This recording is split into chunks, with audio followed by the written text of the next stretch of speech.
Bonjour à tous, c'est l'heure de Médiasphère, la revue de presse de la rédaction. Très heureuse de vous retrouver sur 8 Mont Blanc. Aujourd'hui, j'ai le plaisir d'être accompagnée par Olivia Boisson, bonjour. Bonjour. Et Cécile Bouget de Francesco, présidente du Club de la presse des Pays de Savoie. Bonjour. Bonjour. Avant de continuer l'émission, comme chaque semaine, un hommage, Cécile, pour commencer, à une de nos consoeurs, Pascale Gaudin. Oui, Pascale qui nous a quittés il y a quelques jours. Mauvais coup du sort, puisque ce que je retiens d'elle, sans être amie ni très proche de Pascale, c'était son sens de l'humour et cette façon de toujours voir les choses avec un peu de dérision, un peu de trouver le petit truc qui fait sourire, même dans les moments un peu compliqués. J'ai eu le temps d'échanger un petit peu avant qu'elle s'en aille et j'avoue que ça nous a un petit peu bousculé. Et au Club de la presse, hier soir, le conseil d'administration a été un petit peu floppy au démarrage.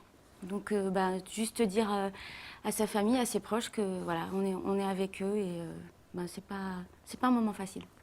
Merci beaucoup. On commence ce Médiasphère avec le dessin de la semaine. Il est à découvrir dans l'Écho de l'Ain ce vendredi. L'hebdomadaire propose un dossier complet sur la Silver Economy, l'économie au service des seniors. Pour rappel, en 2050, un tiers de la population en France aura plus de 60 ans. Une situation qui a inspiré Faro, vous le voyez. Quelle place pour le numérique chez les seniors? La question se pose encore manifestement. Olivia, cette semaine, vous êtes intéressée à l'actu sur les réseaux sociaux. C'est notre rubrique Actu Connecté. On commence avec un peu de politique. On commence avec le tweet de Bernard Accoyer qui a retweeté donc les propos de François Bayrou il y a quelques temps, au mois de septembre 2016 exactement, qui citait « Derrière Emmanuel Macron, il y a des grands intérêts financiers incompatibles avec l'impartialité exigée par la fonction politique » dans l'émission de Monsieur Bourdin. Donc Bernard Accoyer a retweeté ça en commentant « Aujourd'hui, soutenir l'ancien banquier d'affaires ne semble plus poser de problème à l'élu du MoDem. En effet, le chef du MoDem s'est rangé derrière Emmanuel Macron et son mouvement En Marche. » À savoir que Bernard Accoyer reste fidèle à François Fillon malgré tout. Un petit cocorico pour continuer. Exactement. Donc Savoie-Mont-Blanc a tweeté ceci. Parmi les 50 eaux issues de 20 pays, l'eau minérale naturelle de Thonon est médaillée d'argent au concours international des eaux gourmets. Donc, c'est-à-dire qu'elle a plutôt bon goût, visiblement. Donc, c'est pas mal. Et on prend un peu d'altitude. Avec un petit tour de télésiège à La Plagne. Alors, normalement, on a une vidéo. Vous le voyez sur cette photo, déjà, les spatules avec de la neige fraîche. À savoir que La Plagne est une destination très, très prisée des Français et des étrangers aussi. Et la France reste vice-championne du monde pour la pratique du ski avec 55,1 millions de skieurs alpins en moyenne sur les 5 derniers hivers. Voilà. Merci Olivia. Chaque mois, le Club de la presse des Pays de Savoie nous propose une petite sélection. Cette semaine, ce mois-ci, c'est avec vous Cécile, c'est la sélection du club.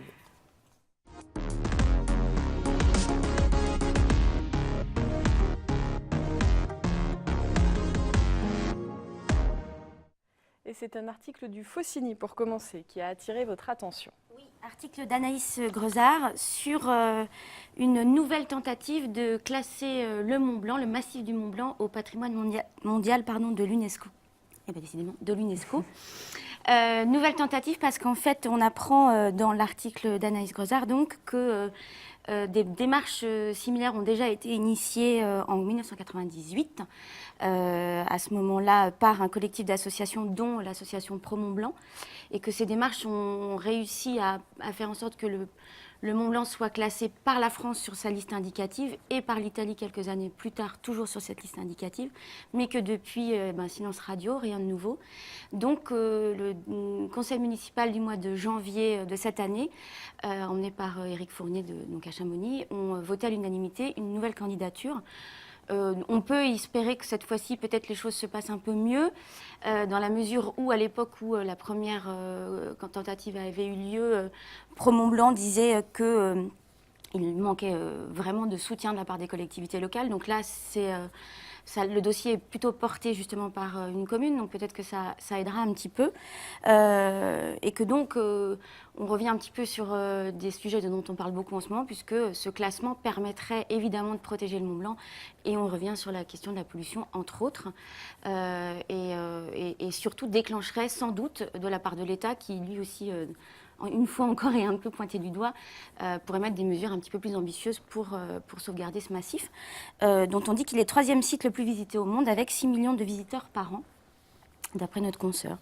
Donc, eh bien, peut-être que la visite de Ségolène Royal, qui est prévue demain, fin d'après-midi, notamment pour parler de ce sujet, va débloquer les choses et faire que ce toit du monde soit définitivement protégé.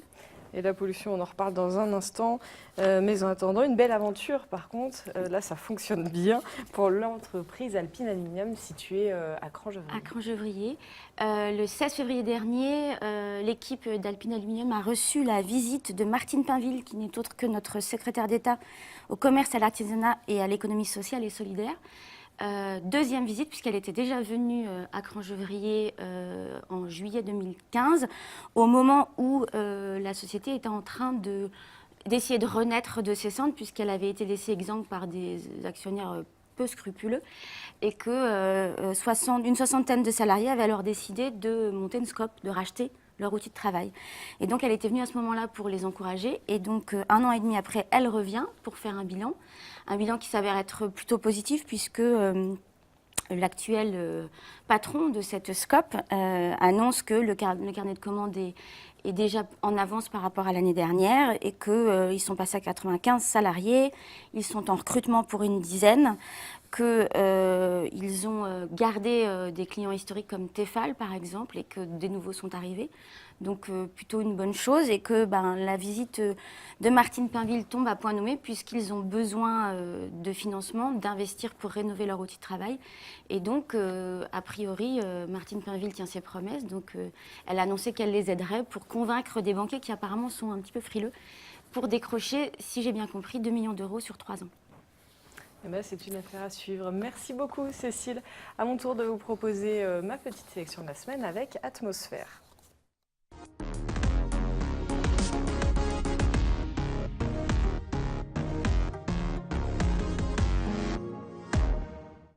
On commence avec le hashtag brouillard. Voilà, Cécile, vous nous en parliez de la pollution. Nos élus sont en plein brouillard cette semaine. Ce brouillard épais et lourd de la pollution qui recouvre notre territoire depuis des semaines et qui pourrait bien s'inviter dans les législatives. Chacun y va de sa petite idée pour résoudre la question de la pollution. En début de semaine, c'est à lire dans Éco-Savoie-Mont-Blanc. Le conseil départemental réunissait les élus locaux, les parlementaires et les services de l'État pour échanger sur la qualité de l'air. Selon le préfet, il n'est pas bon d'associer mortalité et pollution, comme l'a fait récemment l'Agence régionale de la santé. Et il y a bel et bien eu des avancées sur la question de la pollution.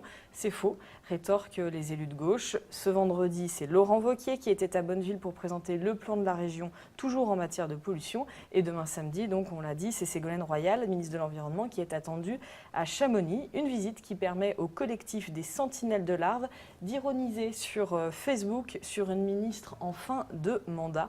Manifestement, le collectif n'attend pas grand-chose de cette venue.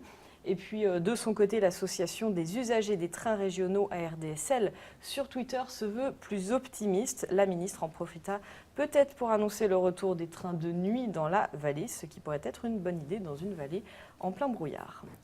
Et puis, on va les entendre meugler dans les prochains jours. Voilà, c'est le Salon international de l'agriculture qui commence demain samedi à Paris. Des représentants de Savoyarde seront évidemment sur place. C'est le cas notamment de Hémisphère. C'est une tarine du pays de Faverges que nos confrères de France Bleu Pays de Savoie, vous la voyez, ont rencontré avant le départ. Pour le GAEC de la famille Udry, c'est la deuxième participation. Le Salon de l'agriculture qui permet un petit focus sur la situation des paysans.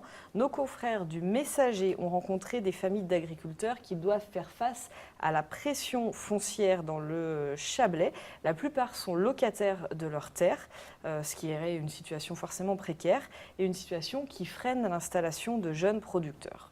Deux jeunes producteurs qui seront représentés à Paris. On va le voir avec ce petit tweet de Savoie Mont-Blanc Tourisme qui s'appuie sur l'agriculture de nos montagnes pour sa promotion. Le terroir savoyard est vendeur, semble-t-il, à Paris. Et enfin, la Toussuire fête son anniversaire. Voilà, les bougies, elles vont être nombreuses, très nombreuses. C'est en tout cas l'objectif de la station de la Toussuire et c'est à lire dans la Maurienne. La station, pour ses 80 ans, va tenter le record du monde de la plus grande descente au flambeau. Ce record est détenu aujourd'hui par la station des Arcs, avec 2887 skieurs précisément. L'objectif de la Toussuire, c'est d'atteindre les 3200 skieurs. Rendez-vous est donné le 1er mars pour cette tentative. Merci Fanette. Et on reste en montagne, Olivia, pour votre édito de la semaine. Que dis-je, votre état d'âme?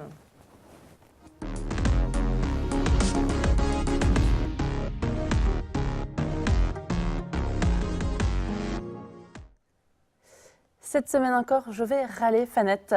Vous le savez, le manteau neigeux a diminué de moitié depuis 50 ans et les glaciers alpins donc, fondent à très grande vitesse. C'est une étude internationale qui révèle, alors vous voyez l'étude qui est en anglais du coup, qui révèle que les formations glaciaires réagissent plus vite que prévu au réchauffement climatique. C'est le fruit du travail de chercheurs français, anglais, suisses et autrichiens. Comment ont-ils procédé? C'est simple, on va le voir sur les images, ils font ce qu'on appelle des prélèvements de carottes de neige. Donc ils ont utilisé ceci et un modèle statistique des observations obtenues à partir de balises d'ablation qui permettent donc d'obtenir la fonte. Ces statistiques concernent des glaciers autrichiens, suisses et français. Alors en France, il s'agit de Saint-Sorlin et Sarenne. Alors les chercheurs ont été surpris de leur expérience et un constat est sans appel.